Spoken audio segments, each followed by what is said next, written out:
What up, everybody? Welcome to the IAG Thursday thing. This thing we do every Thursday, and we seem to be back on track now, which is cool. But it's hot. So if you hear a little hissy in the background, I'm sorry. That's my AC unit, and I'm not turning it off because it is the middle of the summer. I'm in Tennessee, and it is boiling. And the bug eye currently does not have AC. So I got to drive around with the windows down, so I'm sweating my nuts off a bit. But we got a solid show for you today. We're gonna go over some news, and there's been a lot of it since before Wicked Big Meat. We touched on some of it, but like we really haven't had a chance to just sit down and chat it out. And to me, I feel like this news was too big to just breeze over in another episode. So I'm joined, as usual, and I'm hyped that I can say as usual again because he's back. Warranty, how you doing, bud?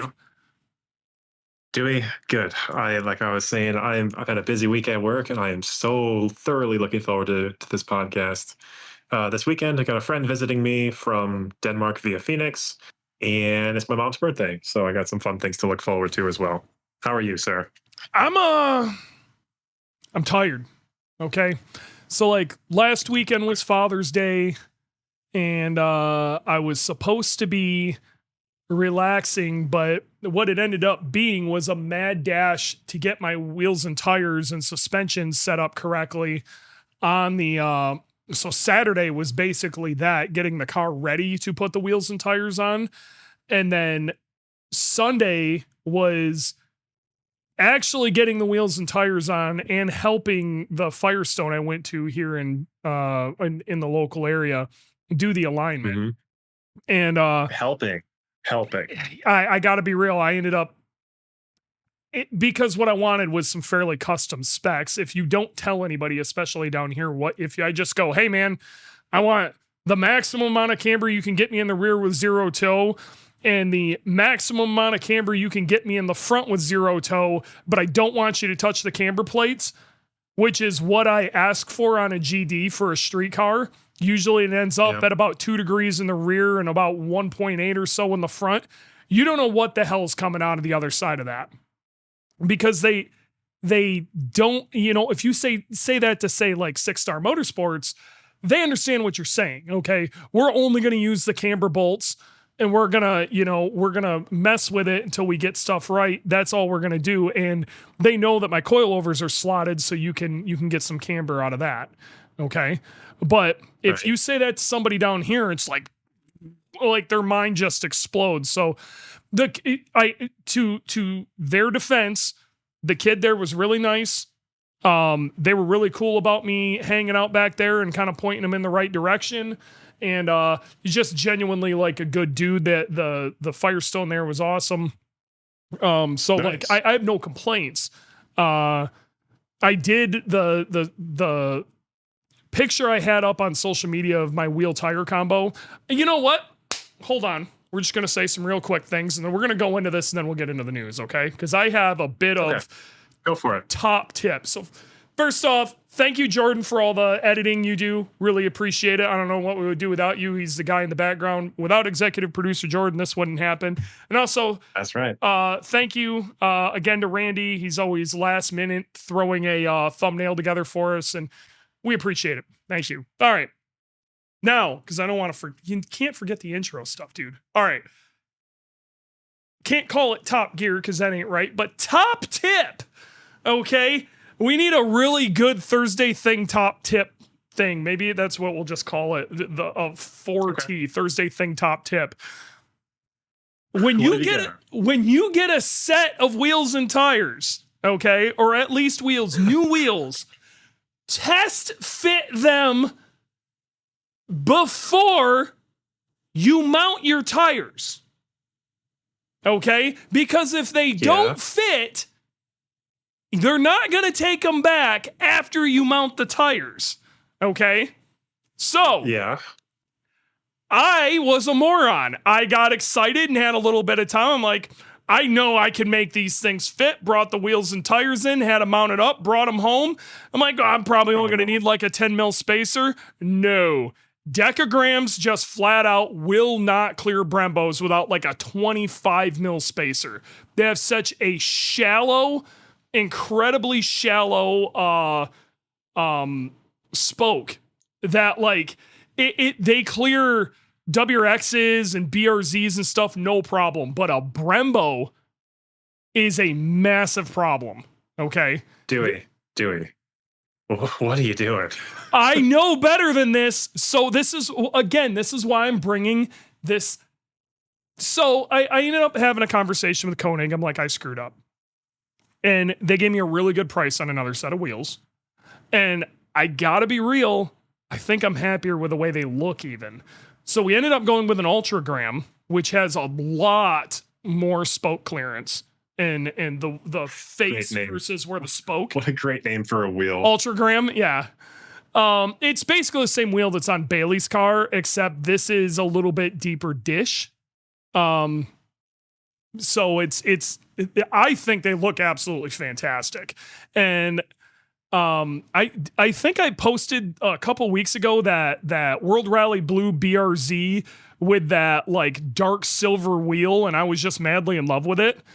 I kind of got that. I've been in love ever since I saw that BRZ that I wanted that same color combo, and I kind of got it now.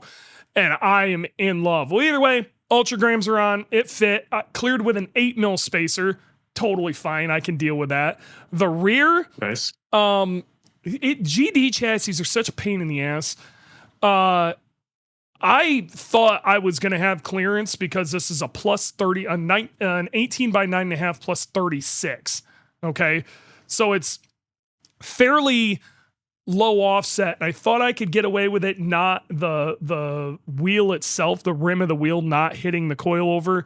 Unfortunately, it does, and you get that in the rear of a GD all the time because of it's a strut rear, and it just interferes. So I ended up having to run a 5 mil spacer in the rear also, which is kind of a bummer. But after some war crimes on my fenders with a fender roller and a heat gun, I managed to get it done, and I cannot believe I didn't crack the paint. I didn't crack the paint on 25-year-old paint. 25-year-old Subaru paint, no less. Insane. Shout out to my buddy Ray, who literally just sat there with a heat gun as I was going to town on it, and we managed to get it done. Managed to not crack the paint. I am still astounded we didn't crack the paint, but very nice. I did have to, so they're new to me, RCs and RC Tarmac 2s, and Terry at Vorschlag hooked me up with some camber plates in the front because he is an absolute beast, and he's the meme god. So either way, he hooked that up. So the suspension wheel tire combo is like mint. I did have to damn near bottom out the RCs in the front. I was a little surprised on that, but we did some shenanigans with swapping some front and rear springs and stuff per Miles's recommendation. So we like the car feels epic. I love it. I think we might have slightly too tall of a spring on the front because I basically had to bottom them out to get the ride height that I got, but I got to be real. I think it's perfect. I don't really want to mess with it, so I'm not going to screw with it. It's great. It's not too low. It's not too high. It's got just a little bit of rake to it. Looks good. Then I also picked up some World Rally Blue, like flat style, like WRX style side skirts. I got a sedan, front, grill. In that sedan front grill, deal, I managed to get a Zero Sports intercooler splitter out of the deal too. So cool. I've got a proper intercooler splitter now. And, a bunch of people saw my RA wing riser thing in the rear. Dude, the car looks so good right now. I don't know if you saw my Insta, but the car looks phenomenal. I also managed to fix my my throttle position problem where it would go over 100%. Did I ever tell you what that was? It was how it was mounted, right? When things were swapped. So when things were swapped into the bug eye, it was kind of a pain in the ass. Long story short, what ended up fixing it, and this came from the OGs over at iWire. They're like, look, this is how we used to fix it back in the day when we would swap stuff into bug eyes. You take a hose clamp, the smallest one you can find, and you put it nut side down. So like the screw itself is pointed down, so it's on the bottom side, so it acts as a stopper, and it is like dead nuts right. And we're within 1/4 of a percentage point right. Wow. Very nice. Unreal how good that worked. So yeah, dude, the car's feeling awesome. I think the next thing we're looking at some shifter bushings and some other stuff, but like I'm so hyped to have you drive this car. This car's got some real it's got the right vibes, dude. I'm telling you, I want you to come down. Thanks. We need to drive around, trade cars, and we'll go get lost and go see some like monuments or something. We'll have a good time. That'd be nice, man. Yeah, sooner rather than later, because I know you want to do a tail trip in October, but I don't know if I'll be able to make it because I'll get busy with work and studying. So yeah, I'm getting asked about the Holy Shift Kit, and yes, Holy Shift Kit's one of the very next things that goes in with a Kart Boy Tall Boy. Kart Boy Tall Boy is the answer if you got a 6-speed, and Kart Boy is making more of them. They're also not going to be Turn-In Concepts exclusive anymore, and they're even making a 5-speed one, which I thought was really cool. That's nice. I like that a lot. Yep. Well done. Everybody wins. That's some news. All right, so let's actually like do some news because Subaru has I want to say they've came to their senses, but some people may say they've lost their mind. I don't know, but I feel like Subaru is coming back around to come hang out with us cool kids again. Yep. So I want to start with some smaller news that is actually very important. And this was posted in the early part of June. Subaru took the top 3 podium spots at some competition for warehouses. So their parts supply chain is really good at not making mistakes and shipping out a bunch of parts per person. So that's pretty cool, man, because that's not just auto. That's like power sports business, heavy equipment, basically anybody that has a bunch of parts. One thing I'll give to Subaru is if I've ever ordered something from Subaru, I have never not got the part number I ordered. Now, I might have ordered the wrong part number, but I've always got the right part number. And I've also there's been shortages of stuff, but I've never got bum info. Like I order it and then it doesn't show up because they ran out. Yep, exactly.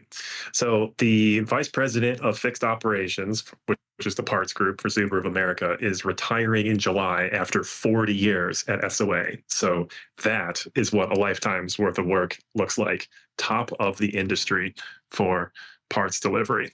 Pretty cool stuff. So yeah, that's 2 pieces of news. And then the other piece of news that I wanted to say was we probably talked about this already, but Subaru is considering introducing the Ascent to the Japanese market. I think that's a gimme. That's kind of a giveaway for the US-Japan trade agreement because that car is huge. And it's going to be even bigger in Japan. That's a big vehicle for Japanese roads. Yep. So that's news number 2. Number 3 is just let's look at sales for 2026. So Subaru's reported sales through May, and Outback is down 22%, Dewey, this year. Probably because of the body style changeover, and that's a real thing, but that's a lot. Do you think people just ain't feeling it? Or is that kind of vibe? Is that vibe? I think it's. Is it a vibe thing? Is that group of people like chilling on Subaru? I think it's mostly they didn't have cars to sell because we talked earlier in the year that WRX sales were way down and they recovered because same thing that SOA told us at Chicago Auto Show. They were just changing over, I don't know what it is, changing over model lines. So they just didn't have.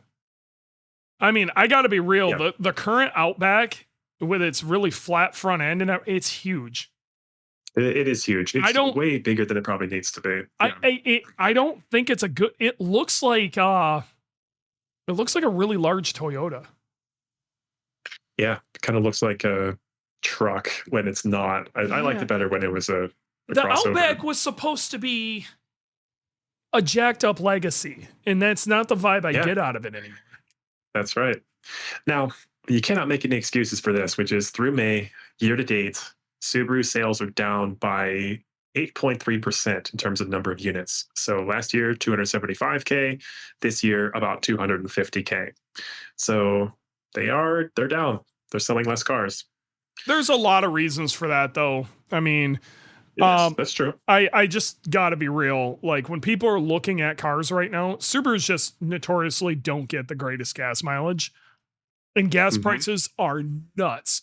But I bet you the entire industry is down. We're looking at Subaru Yeah. specifically because I gotta be real. Like everybody is kind of down right now. Like the industry Yep. overall is it like people are not spending money right now.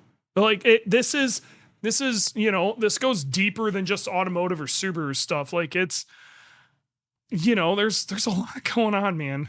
Um Mhm. oh man, is that a Yep. lowered new Outback? Let me see it. Where is it? Show me the chat. Re- Oh boy, real talk, I'm just gonna throw this. That ain't bad. that ain't bad. They That should looks like a sell street truck. that. That looks like what we want a Forester to look like when it's dumped. Yeah, that looks like a street truck. Like I lowered my pickup truck and it Right? looks great. Hot. That's what that looks like. Not gonna lie, kind of hot. Wow. Maybe Subaru needs to take a look at that and like call it something. You don't have to call it an Outback, call it something. And maybe that's, oh man, that's it. That it would be an absolute hot kid hauler.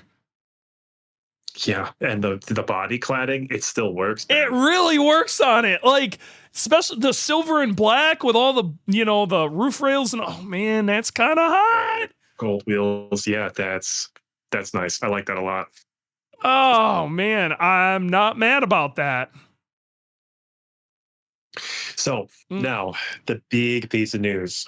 Subaru announced 3 manual models. Now we touched on this just a little bit, but we didn't really get to go in depth. Now, by now it's old news, but it's still going to take a while to come out. So we're really going to talk about analysis rather than what is the news. So Yes, we'll start from the top.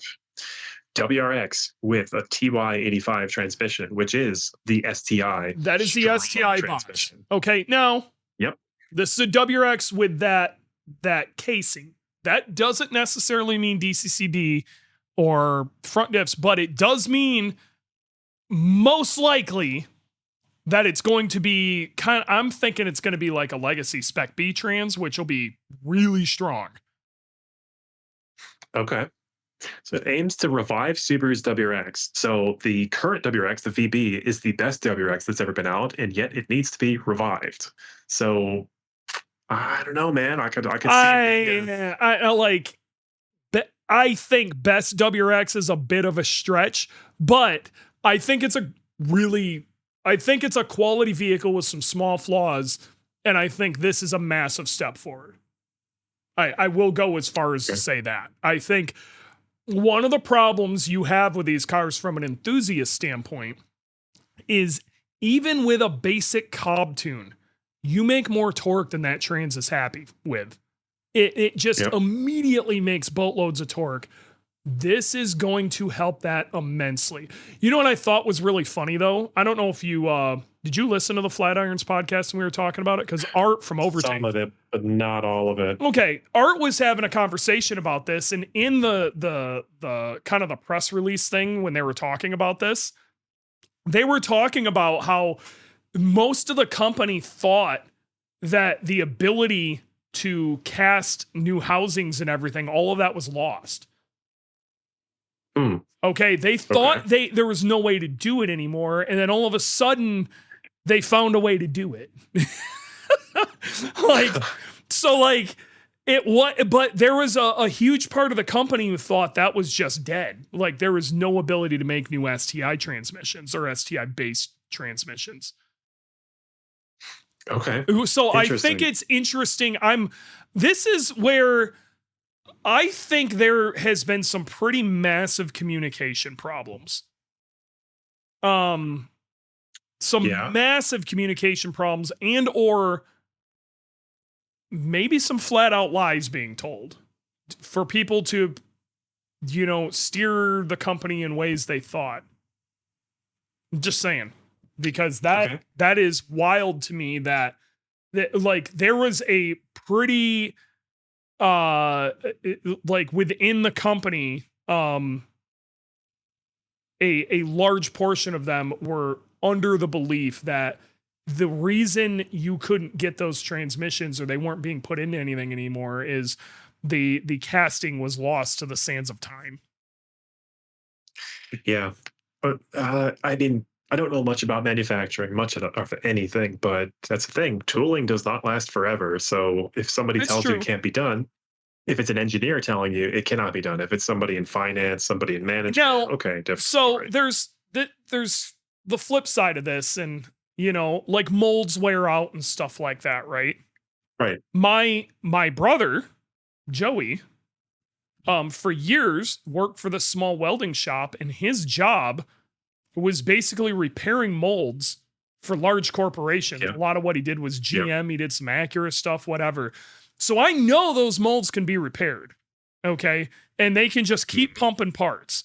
So, like, if the mold existed in any way, it could have been repaired. Um, Yeah, like but that's Serapin an Wolf just American said, company he's doing like, when that. you mothball a program, stuff ends up in weird places. He's probably not wrong. There's Yeah. probably a gray area to this. There's something in between is probably the truth. But what's really wild is how many people were very hardcore under the belief that that was the issue and why these couldn't go in, and then all of a sudden it became a non-issue. You know what I think happened? I think that the world was super hyped on EVs, and Subaru said, "This is the end of the line," and they took their tools and they just got rid of them because they didn't care. They And probably shoved them in some warehouse somewhere, like, yeah, and and not lost even them. and nobody knew where they were at.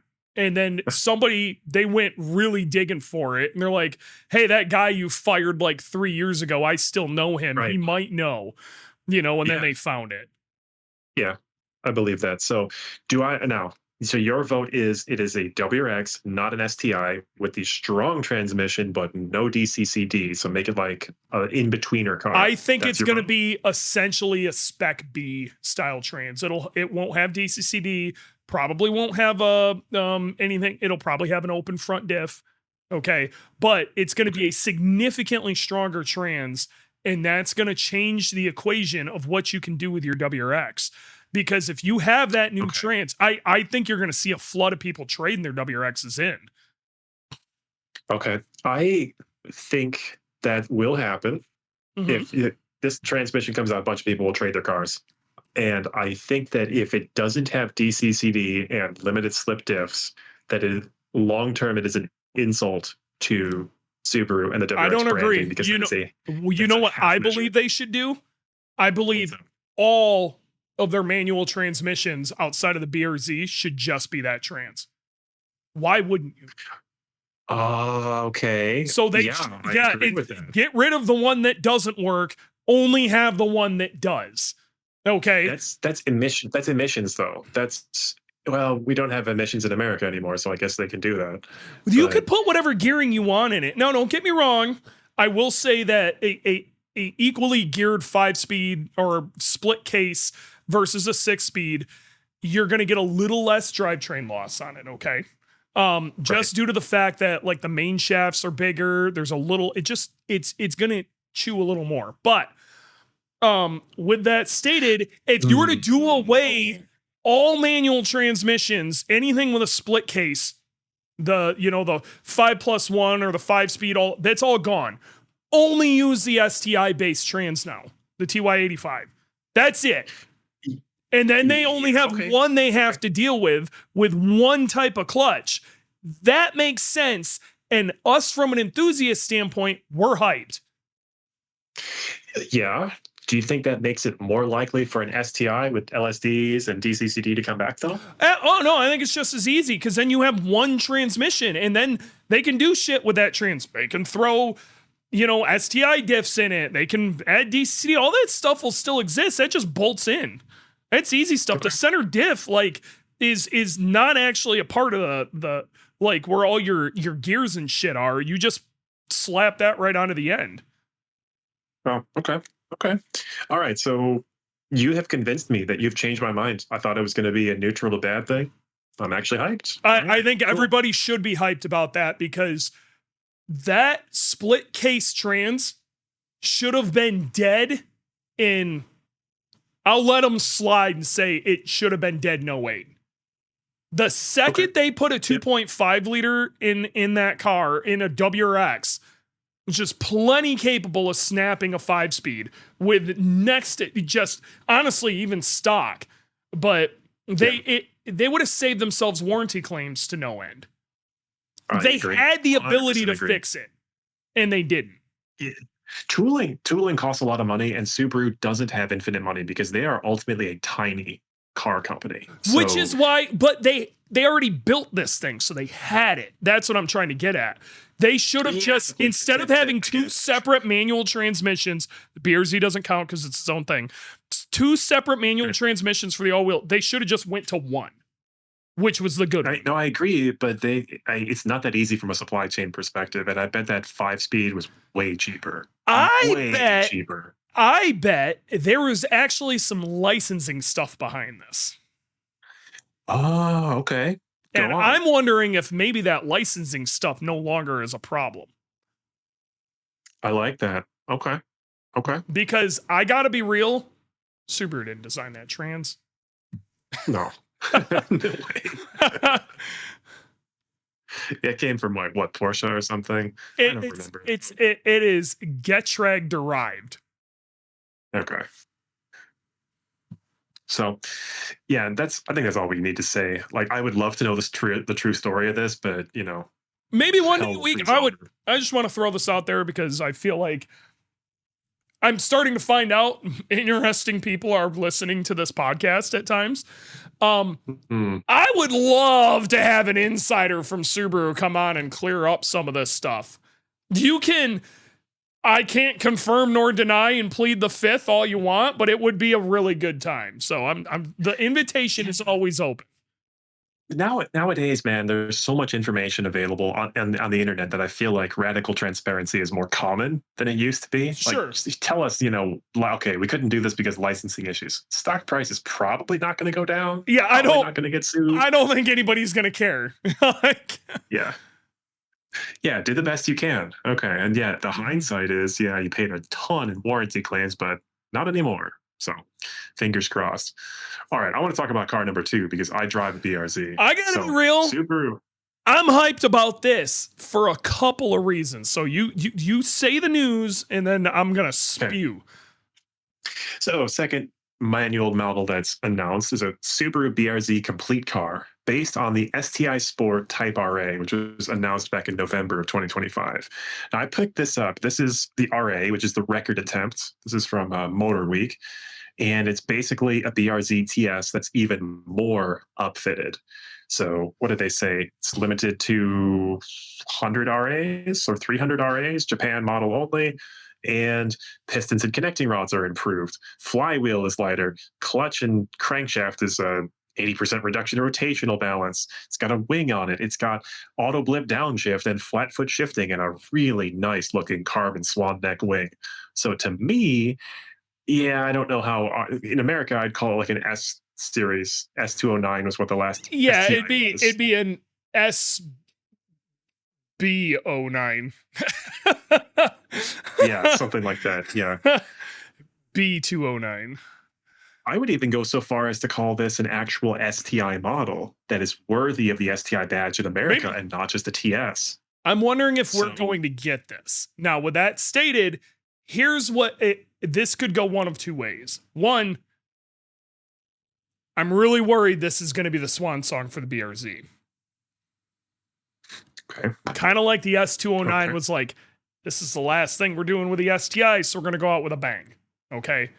Or we can look at this another way. The BRZ is not going out lame. They plan on continuing to do stuff and develop the BRZ.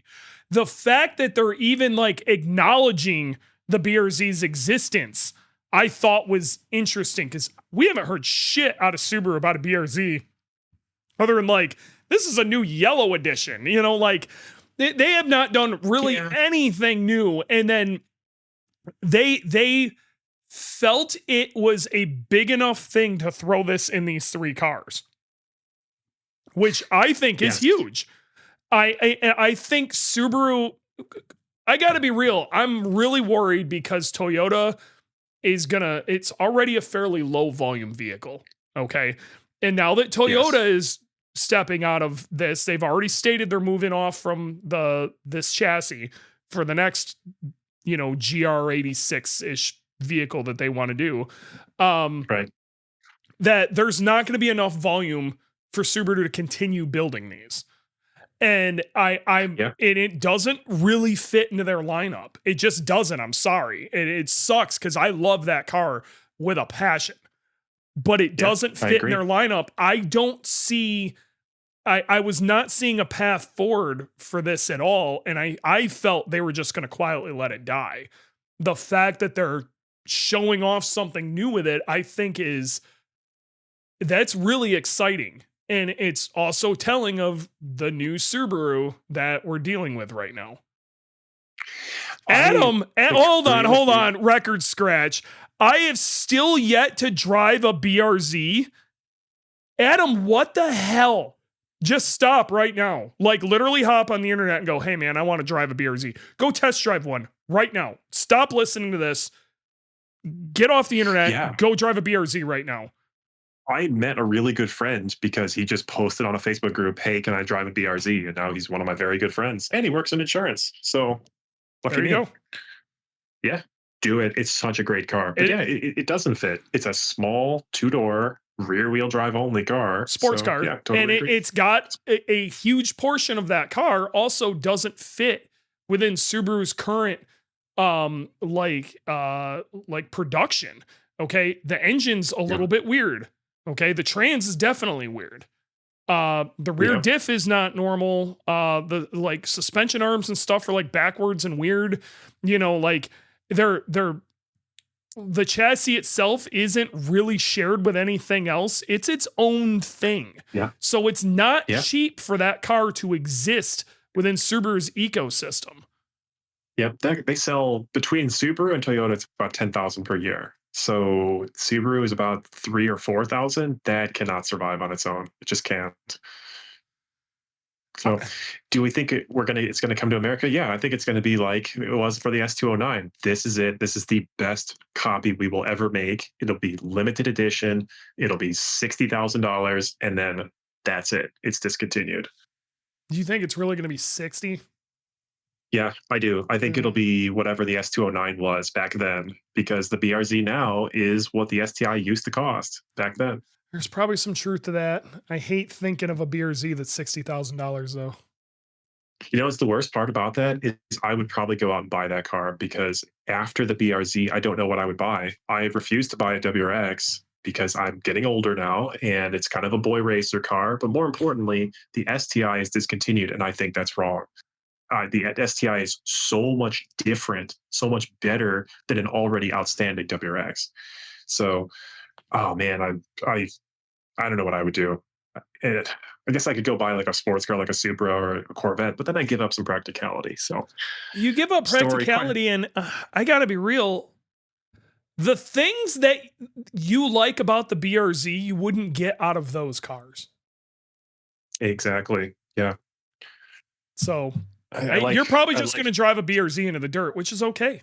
It's okay. That's called being an enthusiast. yeah, One day you're Yeah. going to move out of So- the city. You're going to have somewhere to park your enthusiast car, and you'll get some sort of boring daily, and then you can play with your enthusiast car. I love my the thing buggy. is, look, my dad died of cancer before he had a chance to retire. I'm going to hold out and try to never drive a boring daily driver, just in case I get cancer and die. But But there's truth to that. My dad also died of cancer. Okay, drove a shitload of boring cars. Like and Yes. like same thing with like this freaking tumor that I had.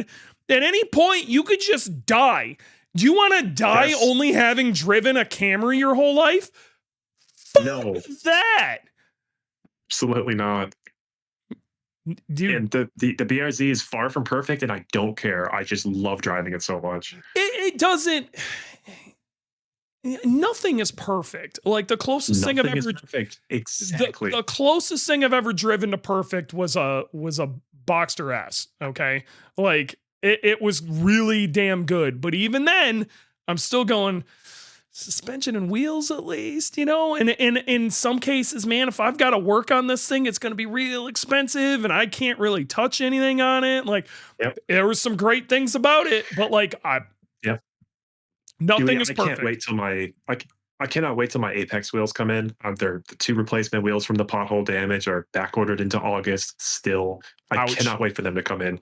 I'll be honest with you, I think I'm gonna throw away those Yokohama tires immediately and just buy, like, a nice street set of Michelin somethings Yeah, get and some put them on. And PS4s or just something. They're great. They're still grippy enough to where you'll have a good time at the tail if you're trying to keep up with people or whatever, but they're not Yep, like they at least communicate, you know. Like I those yokes, and yep, this is nothing against Yokohama, but the yokes that you and have they're on too that good. car, no, I don't think they're good at all. That's my issue with that is I've never driven a tire that communicates less than that. And for Yeah, it to communicate that little, it grips way too much. The car tells you yep, nothing. yeah. Changed the character of the car, and all it took was wheels and suspension to a limited extent. Like Bailey I ain't the wrong about fortunes that. were good. That Falcon RT 660 Plus is good, but I think a PS4S is really where you're going to be happier on It's that. yeah, I think I want a PS4S. Yeah, that'd be perfect. Bailey's got a good point though. He's like, I got a set of takeoffs, but I think you're on 18, so that ain't gonna work anyway. I am on 18s. Yeah, they're 18s and they're 225s. Yeah. Like, I love these RE71 RZs I have on the bug eye, but complete overkill. It's gonna be the part of this car you hate the most. You're gonna love I this car, but you're gonna be don't like, know, man. this thing just never lets go. Yep. That was my complaint. The BRZ was too good. It never let go. Well, The the bug thing eye's is, gonna be the same. it just wouldn't tell you even if it was gonna let go. Like That's true. that That's was true. my biggest problem is like when I went out and like drove your car hard, like it was quick, but the tires just I've never Yeah. driven a more uncommunicative tire ever. Yeah. And the BRZ is that's its character is it communicates, it tells you what it's doing, and it's really easy to drive it hard as a result. Yep. So, all right. So, Super BRZ complete car. I do think it'll come to America. I think it will be a limited edition car, and then the BRZ is discontinued. So, what do you think?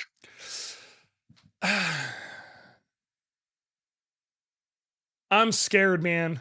I really hope it's not the swan song just because this is nothing against that model. I'm going to be happy that model exists, but that model is also probably going to be the thing that says we're done. And that Yeah. sucks because it, that model isn't what gets me excited. The concept of cheaper, lightweight, rear wheel drive, fun to drive, low power sports cars is what gets me hyped. And I believe Subaru did it better than maybe anybody in history with the BRZ. And I I think there's going to be a hole in the market. And I'm happy a ton of them sold over the years because enthusiasts are going to keep this on the road. But Yeah. I don't like the fact that you can't go buy a new one, and I don't like the fact that they're probably not going to develop new and cool and interesting things. And I wanted to see what a Gen 3 would look like. I was hoping one of these days we might even get like a VTEC, you know, with a little higher red line, something like that. With it didn't have to have much more power, but just carries what it was already the amount of torque it was making a little further. So maybe it was like a instead of 250, 260 crank horsepower is what it'd be rated at or whatever. You know, Yeah. it just makes a little more jam. And I that would have been Gen 3. How sick would that have been? You know, it just. I'm gonna be bummed. You know what I mean? Because Yeah. that means there's a limited amount of those engines and stuff out there. You know, and That's right. yep, So, mixed feelings, mostly optimistic on this one. How about we go to number 3? sure. Okay.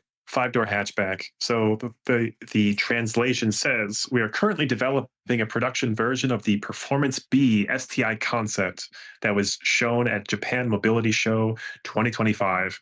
We plan to create a model with a new personality that is different from the WRX and BRZ.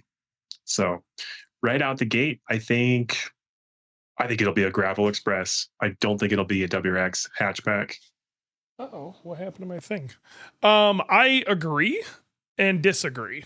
Okay. So Okay. here's um I'm interested to see what they do because they're saying it's going to be different than the WRX. I would like to see that it, but I hate the fact that they're saying they're basing it off of the Performance Concept B, but it's going to be different than the WRX. I'm wondering if they're just going to flat call Yes. it an STI. I wonder if they're just going to dive straight into this is a hardcore performance product. What I want to see is two products come from this. I want a Gravel Express. Basically, what I was kind of hoping for was a hatchback WRX, which with Crosstrek looking, I wanted basically a Crosstrek with a WRX engine. Okay. Yep. Sign me up. I think it'd be the greatest daily ever. But I think it's going to be the STI. They're going to call it some weird crap, but it's going to be an STI. And Okay. I think that's going to be it's different because, well, it's a hardcore performance product. The BRZ is a rear-wheel drive lightweight sports car, and an STI and a BRZ were two different animals altogether. So there's your separation. The WRX is supposed to be your daily. It's kind of the do everything. So it's got to be softer. It's also got to be cheaper. The STI doesn't have to be that. Oh, really? So you think basically the STI will only live as a hatchback, and the WRX with this admittedly upgraded transmission will Yes. just live as a sedan, and there will be no splitting the two? I think that's how they're going to differentiate the two, and I think the WRX is on borrowed time. I think the VB chassis itself is on borrowed time. A really good way to help with that is they probably have a bunch of stuff to produce a bunch of them. They're like, well, we're just going to shove a whole bunch of these new into production TY85 transmissions in them. Maybe we can move them a little better. But I think the new model is just especially when they're saying we're basing this off the Performance Concept B, and they're already testing that car. It's not going to be a Gravel Express. A Gravel Express literally is just the WRX they already have. Okay. And you just stick that into a Crosstrek. Like you just take that engine, plop it into a Crosstrek, boom, Gravel Express. Yeah. Yep. Different. Well, how is it going to be different from a WRX? Because an STI is just an upgraded version of a WRX. The STI is more than just an upgraded version than the WRX, especially if we're talking about a different chassis because it's going to be a hatch. You're going to have, I got a feeling they're going to tone down the fender flares a bit, but I think we're going to have some sort of wacky fender flares. We're going to have a big ass crazy wing. There's going to be lots of carbon and shit thrown all over the place. You're going to have DCD, you're going to have Brembos, you're going to have 3 differentials. The thing's going to be noisy. It's going to have thin glass and less sound deadening, and like that. It's not meant to be creature comfort. Honestly, I hope they literally look at what they sold here as an 04 STI and lean into the fact that this car is not for everybody. Okay. This car's hardcore. It's not supposed to be comfortable. It's not supposed to be quiet. It's this car is supposed to go. It's supposed to be kind of an extreme version. It's a road going rally car. That's how they need to sell it. Yeah.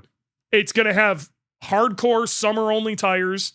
Okay. Like literally put, RE71 RZs on it straight from the factory. I mean, the 04 STI came with RE070s, that was the old version of the RE71 RZ.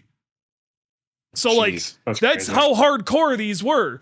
Give us that again.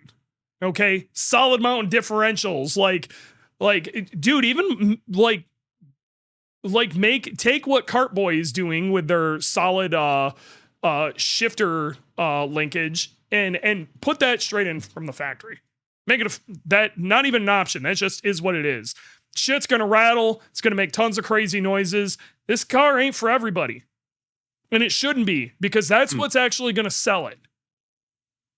Yeah. Okay. RE Oh, man, 070s were 180 treadwear. I'm gonna tell you right now, RE71 RZs are actually probably 100 treadwear. They just put 200 on it. yeah, that's for sure. Everyone's cheating nowadays. Yes. Numbers mean nothing. No. Yeah, well, man, so that's a different viewpoint of the world. You know what? I think I'm going to go even more extreme. It's going to be they didn't say it was a performance model. They just said a manual is coming. Let's see. No.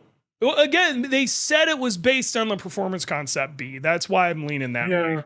I would love to see what essentially the Gravel Express would kind of be a Crosstrek Wilderness. Let's be real. Okay? But like, if they did it the right way, I would kind of like to, I would love to see that. But I don't think that's the route they're going to take with that. I think that's going to be the STI. Okay. And they're going to really draw a line between the STI and the WRX. Okay.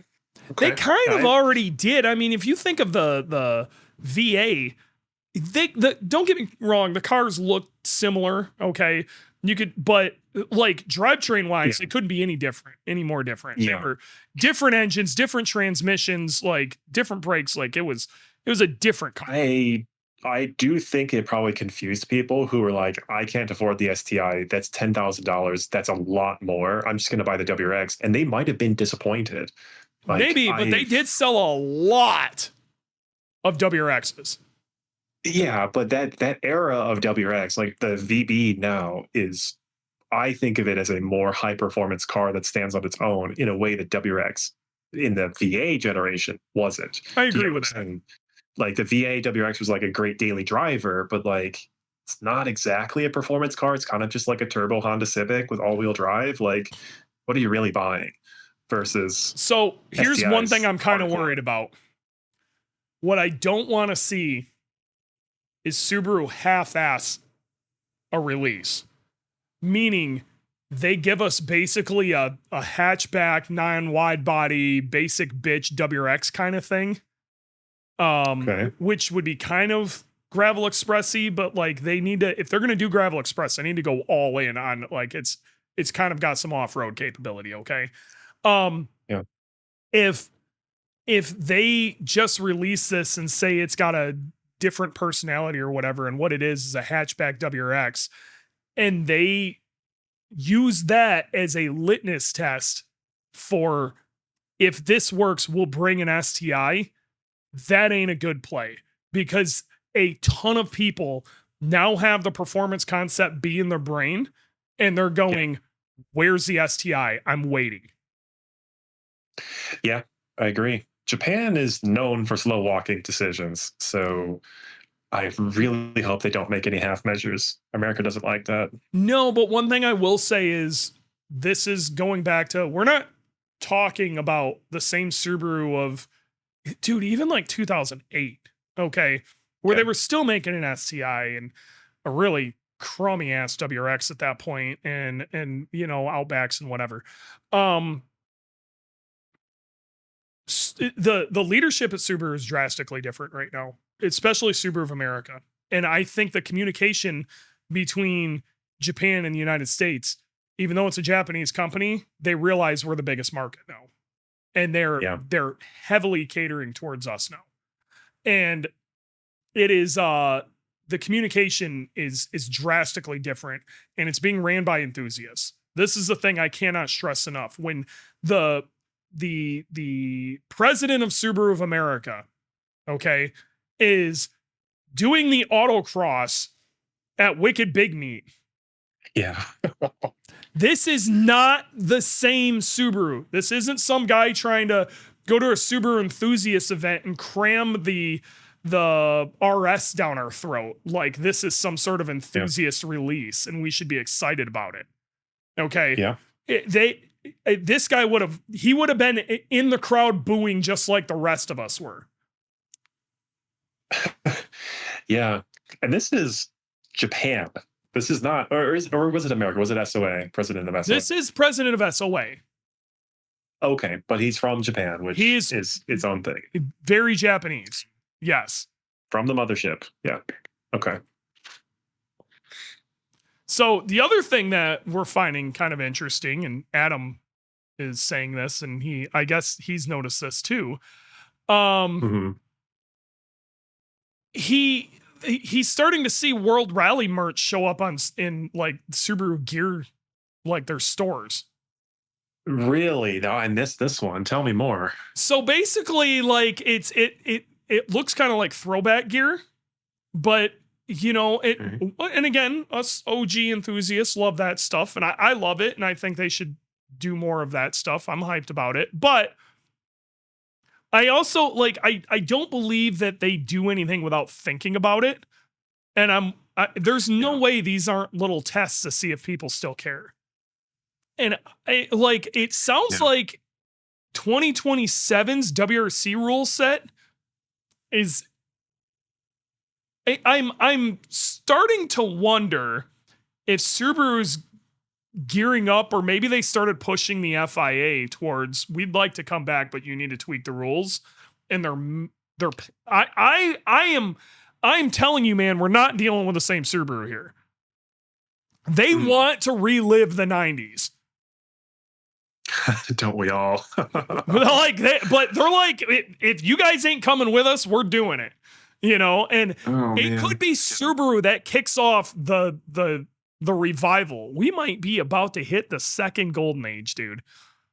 And there's a t-shirt or a long sleeve shirt with Project Midnight on it. Who the hell cares about Project Midnight? That car does nothing. They brought it out for Goodwood, and that was about it. I think they're going back to Goodwood with it. And this is, I love you guys over there. Okay.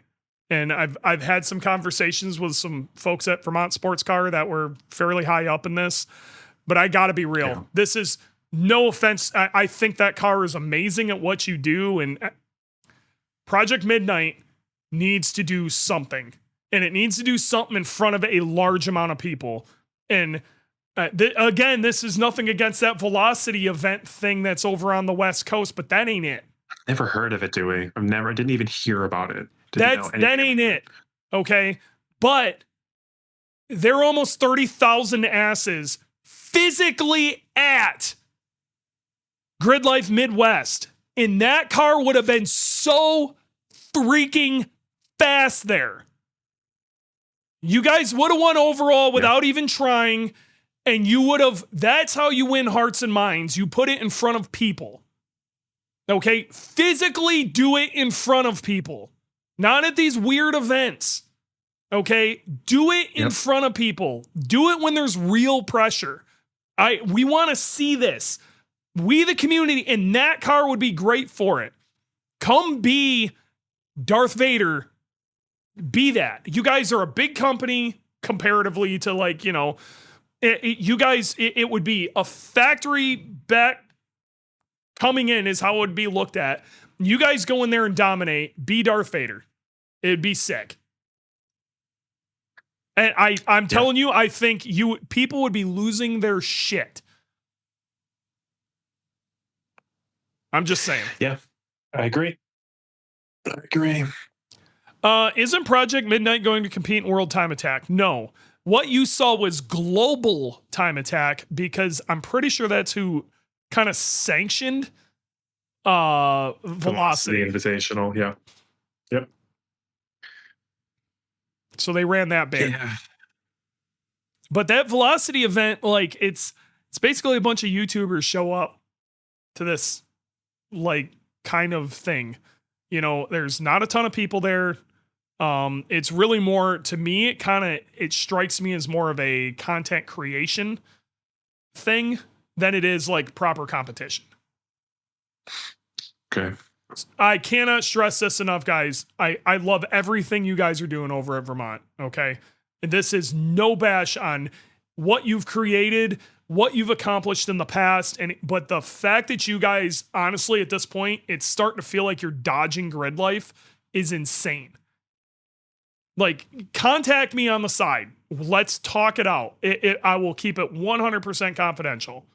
But we really need to talk this out. We kind of had a little mini conversation at Wicked Big Me. I'd love to talk about this more because there's events you guys could make this year.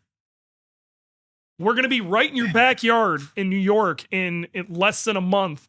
And then like less than a month after that, we're going to be at Lime Rock, and that car would be crazy at Lime Rock. But I'm telling you what, at Gingerman, that car would have been batshit. I'm betting that car probably could have ran like a 24 or 23. God bless. That's like open wheel times. Yeah, that would be absolutely screaming. That would have been right there with the unlimited overall record. You know, I truly believe they could have been right there. They would have got the unlimited all-wheel drive record without even trying. And just to put that into perspective, I ran a 130.2 in Boogie. Okay. And I believe they would have went 6 seconds plus faster than us. I truly believe that. Crazy. So the right people are in charge of this now. Like, let's do it. The other thing I think they should do is Vermont Sports Car or somebody, Subaru should have somebody do it. Okay. Frickin' the BRZ is so good in GLTC. They already have one of these, tuner shops or whatever, race car prep, whatever, make a turnkey GLTC car or help a GLTC team be competitive.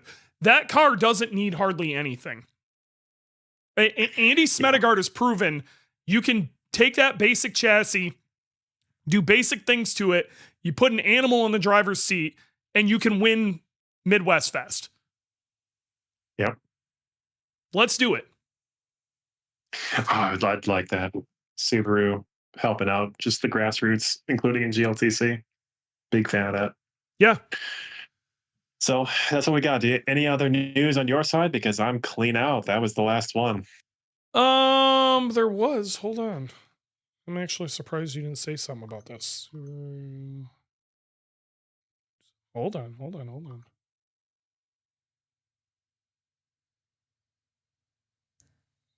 Well, that's interesting.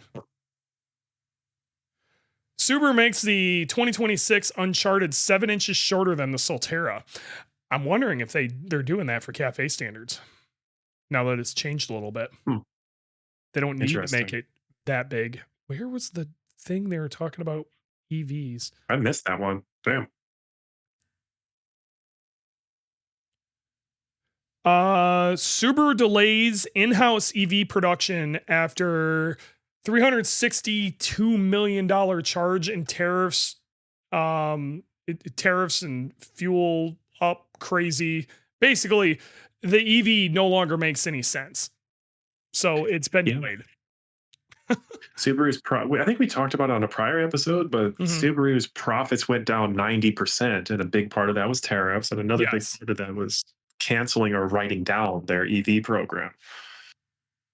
So okay, that's rough, but it is what it is. It's one of the reasons that I don't think we're, again, the teeth have been pulled out of, like, if you screw up with cafe, and I think that's going to, I personally, I think they need to rewrite those standards. If you guys listen to the Flatirons podcast, had a whole thing on this, and it's really good. You and I talked about it, but I think it ended up being very counterintuitive. We ended up with a bunch of really large cars that get mediocre gas mileage versus really small cars that get much better gas mileage, because it became prohibitively hard to make a small car get the gas mileage they wanted. It was just much easier to make giant cars. Yep. Yep. I don't like it, but if you cannot make the car more fuel efficient, what other choices do you have?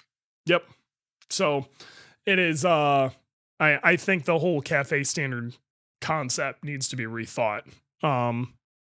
But now that there's no teeth in it, and the fee is basically zero, I don't see that changing anytime soon either. Even if the pendulum in the government swings really hard left, let's, Mhm. I don't want to get too political here, but let's say it swings Sure. very the other way, and the left tends to be, very green and very pro environment, and they, it's big initiatives on that side that tend to go that way. Even if it swings super hard left, I don't see this changing quickly.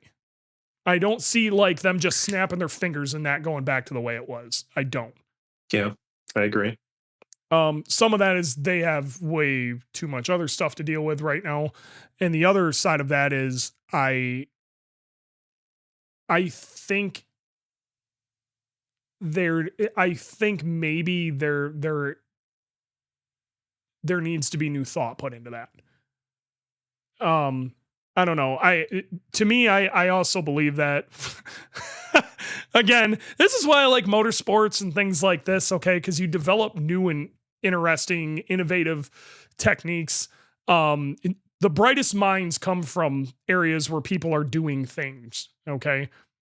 And Yeah. I truly believe that we need newer and brighter minds getting involved in politics. I'm not trying to make this super political, but like, I do believe a younger generation needs to start standing up, because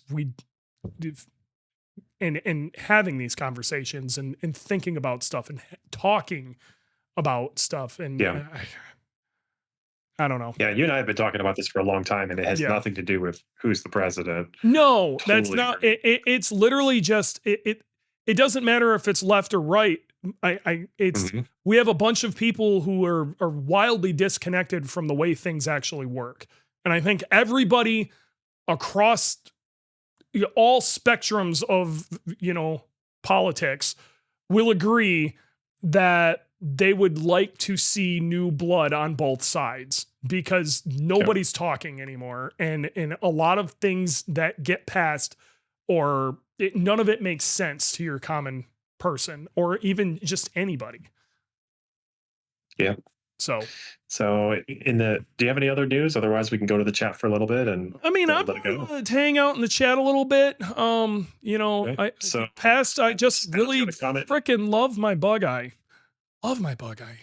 Oh, before we go to the chat, how Yeah. is Ocho the cat doing? He's good, but he keeps like, I don't know if he's getting into a fight with a dog or something. I don't know if he's in here or not right now. I don't think so. But he keeps getting this like he keeps getting like a bite mark on his tail. Okay. And you could tell he's not doing it. I've been watching him real close to see if like he's chewing on his tail. That ain't it. Like, I don't know what he did. Maybe he got it hung up on a fence or something. But other than that, he's just chilling. He's around. Cat's doing cat things. Yeah. So, Ocho, the So- podcast cat. Ocho the podcast barn cat. So in the chat, Adam S says, I think the fallacy of EVs has been exposed. So this is a really complicated subject. And the answer is EVs are better in every way. And Tesla proved it. And then people realized that they still want cars with emotions, and they don't want to sit 30 minutes and charge it. If you charge at home, you spend 0 minutes, but people don't want to spend 30 minutes when they're on a road trip. So Hold on. yeah, Hold on. they're You need better. to pump your brakes right here. Now, I'm- with that stated, EVs are extraordinarily good at a lot of things. Okay. Yes. If what you need is an appliance to get you back and forth to work, Yes. okay, in your local area or in a reasonable distance, I think they're fantastic. Honestly, I would love to see, delivery trucks in cities and stuff. The quicker that stuff Yeah. can go EV, the better everybody's going to be. Okay. I am Yes. wholeheartedly about that. Or like for me and my daily commute stuff that I might have to do, run into the small town near here and the short squirts that I do. I honestly, an EV would be fantastic. Hell, it'd be great for my wife. She doesn't drive anymore than, a couple hundred miles a day, even on a bad day. Okay. So like that would work out great for her for what she does. They're still not better, and I'm sorry, they just aren't for taking long road trips. Me going to Michigan, it's a problem. Okay. And there's certain things that like a gas engine is we've already talked about the emotion part of it, but then also just literal weight. Okay. Literal weight. Yeah. Not only that, I know you've seen this before, but there's been situations where, these cars will get in an accident or something like that. And I don't think first off, there's a lot of tracks that will not let them go. You can't use your Tesla on a track because they don't have the ability to put out a lithium fire. Okay. Yeah. And there's issues with this also.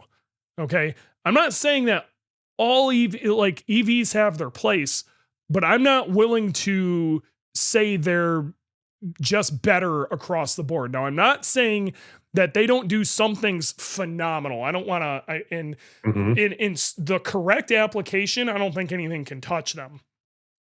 But as it stands right now, I think there's still very much a use case for both. And we're in a highly developed country. In countries that are nowhere nearly as developed as us, gas engines are still going to be the answer.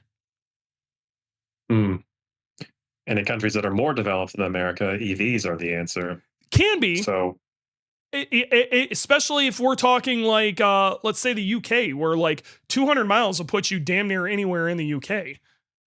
Yeah. Okay, but here in the States, especially if you're from the Midwest like me,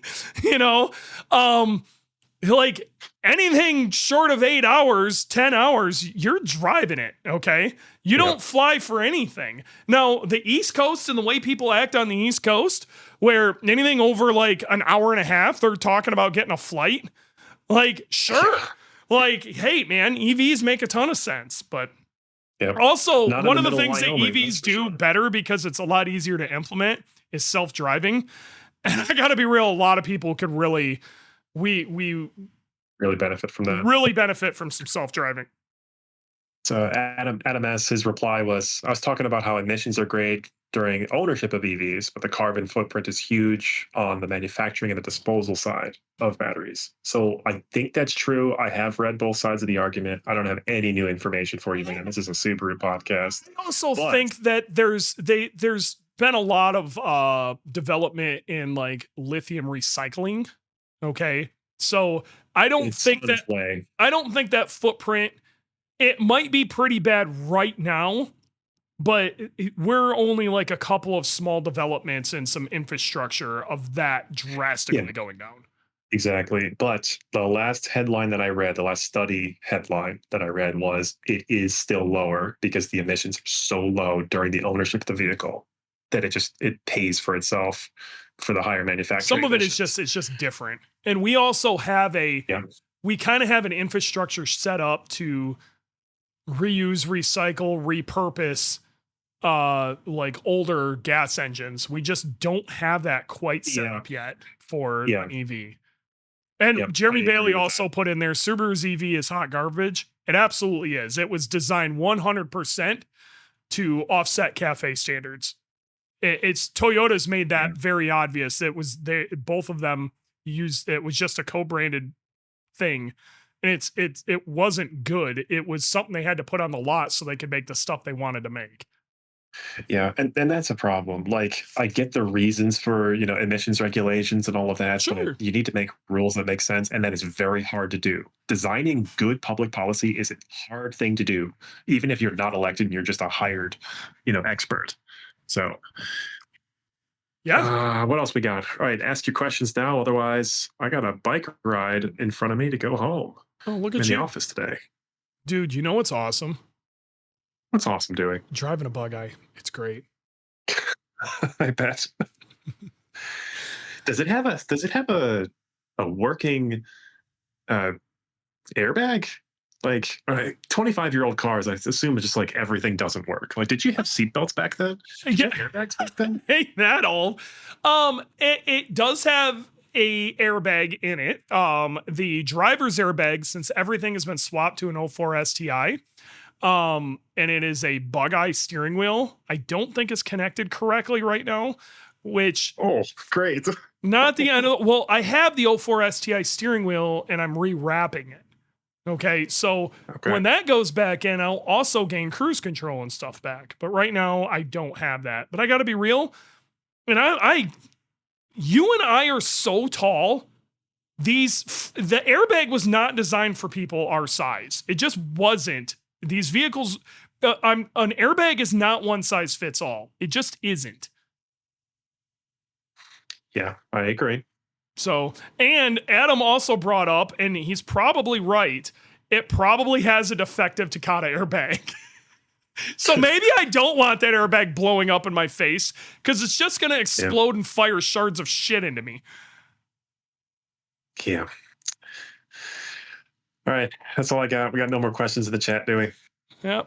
Nothing, huh? Also curious, Dewey. Blausch 1.5 G2R setup with ET's header and external wastegate, or is ET's... Are you talking... Oh, ETS? Okay. ETS header and external wastegate, or ETS rotated kit with... What do you... Daily fun, occasional having fun on track, and occasional track days. Okay. So, a 1.5, this really comes down to cost. Okay. I'm totally down to have this conversation because I'm about to go through this with the bug eye. Okay. The 1.5 XTR is the perfect low to mid 400 horsepower, or the 1.5 G2R, low to mid 400 horsepower car on ethanol, or turbo on ethanol for a Subaru. Okay. It's great. Stock location, very simple. Hell, you can run it on a top mount if you want. The reason it works so well is it's about the biggest thing you can put in there and not get really inefficient for a stock location turbo. Now, if you're to do a G25 700, you can make 100 more horsepower on that, honestly, with about the same amount of spool and just as reliable, but it's going to be drastically more expensive. Okay? You don't need an ETS header for a 1.5 XTR. You don't. If you have it, cool, run it. But like, you could use our basic header, the IAG like equal length, a nice small runner, spool the thing really quick. It'll be great. It's all simple. You know, you probably have all the stuff to do that. When you go rotated, a lot of stuff changes. Your intake changes, your up pipe changes, your down pipe changes. All this is expensive. Okay. And then you're talking front mount and all sorts of crap. Like, if you're willing to do all of that, then go with the G25 700. It's a great setup. You're going to love it. Absolutely. Make sure you get a fairly large hot side. If you plan on doing a lot of track time, I'd even recommend going that route anyway, just due to the bigger hot side on the turbo is going to cause a lot less exhaust manifold pressure. It's going to be easier on the engine. But if you're willing to keep stuff in check, you really don't want to go nuts and you like just keeping it stock location and simple, maybe you're going to stay on a top mount, you know, like I'm kind of planning on doing. I just want to keep stuff simple. 1.5 G2R is going to be real damn hard to beat, rotated or not, and it's way cheaper. Way cheaper. So, that's it comes down to cost. You're gonna have a great time with both of them, but if what you want is 500 plus horsepower, always go rotated. You could probably make right at that with a G2R, but you're asking a lot for it to be in its happy place. It's going to be at about that 450. So I don't know if like that answered your question or not, but stock location turbos past 450 horsepower, especially on track, you're just asking for a bad time. Like you're on borrowed time. So hey, have you heard about any of the drama in street class warranty? No, I don't think so. Refresh my memory. Well, let's chat about that because they're messing with my boy Josh Halka. They're messing with my boy Mike Coons. They're messing with my boy over there at with the bug eye. I don't know. I got a shirt on right now. My brain's not working today. What is Steven doing? Long story short, Grid Life decided so at one point, how the rules basically read is it was 41 pound a minute turbos or less. They came up with this because they basically didn't want the S209 turbo to be the only turbo that you could use on a Subaru. Okay. Right. Then they decided to outlaw the S209 turbo because they decided it was too large and it was too expensive. I think what they did is they set the price point, including inflation, just under what an S209 was. Okay. And then said you can't use parts from a car that isn't parts from a car that's outside of the price point. Okay. So this has been drama for years. So then essentially what everybody did on the Subaru side is a couple of companies made turbos that were exactly the same size as an Evo 9, their 16G. Okay. So it's like a big 16G. And that's what a bunch of people were running. And then along comes a Hyundai, and they made a turbo that was slightly larger than that, and they got told they were not allowed to run that. And the reasoning was really goofy. So then the people with the Hyundai went, well, how are these Subarus proving the size of their turbo? And the reality of it is you can't prove a flow rating. Like the only people who can make proper compressor maps, and we've talked about this before, BorgWarner and Garrett. Yeah. Okay, here in the country. Right. And then outside of the country, you got like IHI and a couple other ones. But like Precision still doesn't have compressor maps of their own turbos. And all of these smaller companies, so like Blausch and, all these stock location turbo companies, Cobb, you name it, FP, none of them can make compressor maps of their turbos. Nobody has any of that. It's all educated guessing. Okay. So basically they said, if you can't provide an actual compressor map and prove scientifically that this does less than 41 pounds a minute, you're not allowed to run it. But then they also said 16 Gs are allowed. Not a sizing, not a blade count, anything, just 16 Gs. So basically, right now, you could put 16 G on anything. It could be a 42R off of our drag car, smash it into the stock location in a Subaru, and that's legal now. As long as it says 16 G on it. Because 16 G, I want everybody to understand this, is a model name. Okay? It is a model. Okay. That is not a size. A 16G is not a size. That does not tell you how big the inducer and exducer. There are like 90 different variations of a 16G. But if it says 16G in the model now, it's completely legal. Oh, geez. So what they did is take an already convoluted, completely pain in the ass rule set and make it way worse. And I really wish, I love you guys, and I know you do listen to this. Please hit me up.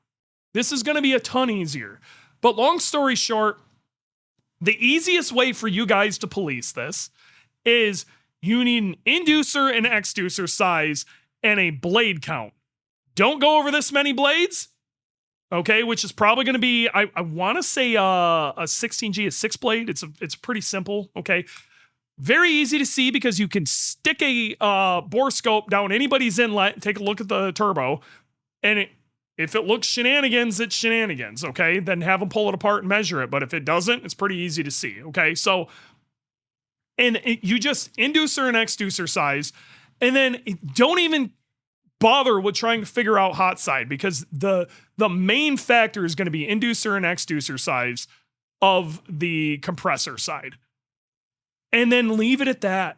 That's how every other major sporting body does turbochargers. Okay? And it's going to make your life way simpler. And then base that sizing off the Evo 9 16G. So then Evos don't have to change anything still. Nobody's trying to make weird turbos. And it's just simple. Then you can have some of these companies who will make these turbos that are legal for the class. Okay. And it's going to be very easy to find out if they are legal for the class. But it's so ridiculous. It's so like, like now, so what you ended up having was Josh and Mike Coons both had to go buy new turbos between Road Atlanta and Midwest Fest. And I think they were both Blausch 16G XTRs. Okay. And like, I think they made a hair less horsepower than whatever weird thing that they had on there because they're slightly smaller than the Evo 9 16G. But Josh still won. I think Mike was either second or third. Like, I just don't get it. And especially when the Evo 9 turbo is the go-to turbo in that class. And the Evo 9, with its stock turbo, just demolished everybody last year. And the only reason Andy isn't winning again this year is because he isn't running. Okay? It's... this whole thing just got so weird and convoluted, and it's making it very hard for guys like me to explain to people how to build their cars for this class to come run. This is almost worse than it was before. This is worse than it was before. It is. It's insane. Jeez. It's so hard to help anybody run this class. And like, I get people asking me all the time, how do I get into Time Attack? What class should I start in? And I want to tell them Street because Street makes sense for most WRXs and STIs. But I don't even know what turbo I can legally tell these people to put on. Yeah, it's crazy. Well, let's just buy a Corvette. Yeah, and just go run Street GT, which sucks because I got to be real. Like, Street's a great class, and the car slots in really good, and like, you can go have a great time, and like, the amount of people who are running Subarus within Grid Life, we're the second most represented brand, okay? Yeah. And the amount of Subarus that, for good or bad, that are at Midwest Fest, and at all of these events, especially when we go up to the Northeast, there's just heaps of... Why would you not make their life... I'm not saying give them an advantage. I'm just saying make this simple. That's it. That's it. Yep. The F do I know? I don't know. I don't know, man. That's all I got. That's it. All right. I needed to get that rant off my chest because my other podcast is gone. Heat exchanger? Yeah. Did you hear about the bet? No. Long story short, basically, James Houghton said if I didn't run under a sub 130, heat exchanger was done. And we didn't run under a sub 130. Oh man. Well, I'm really shocked. You don't normally lose bets, but all right, so now you only have two. I didn't even make the bet. He made the bet. He's just like, this is what's happening. I'm so confident. And I'm like, dude, don't.